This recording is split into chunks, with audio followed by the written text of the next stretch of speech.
好啦，由於好多網友咧都話做呢個芒果糯米糍芒果糯米糍嘅時候咧就撞唔到個粉團啊，咁所以我專登咧就煮一次嗰個水滾嗰個椰漿水滾起嗰個情況。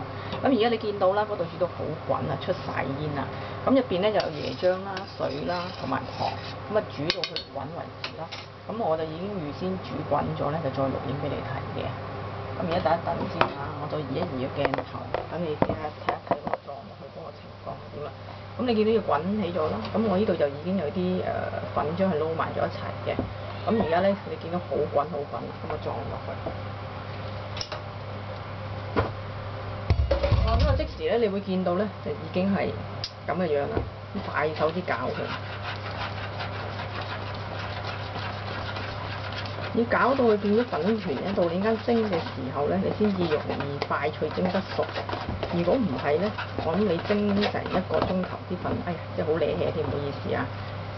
蒸成1個鐘頭都唔得。而家見到好滾嘅時候咧，個粉團咧就成咗粉團㗎啦。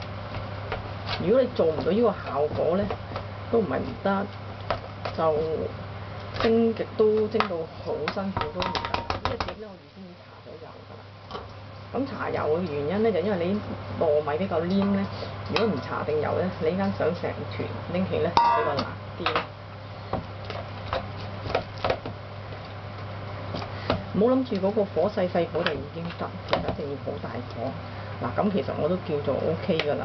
咁入邊有水啊200g啦，糖啦65g啦，油咧1湯匙，椰漿咧就200g。其實椰漿嗰方面咧，我都實質上時冇乜特別點稱嘅，見到個包裝上高一包細包200g咧，我就倒落去。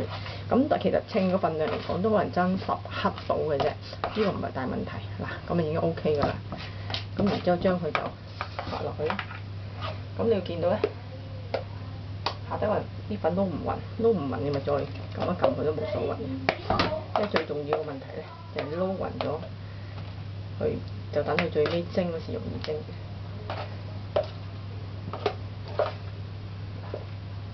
我係鏡頭咗少少，咁呢啲咧用一個刮一刮佢咯。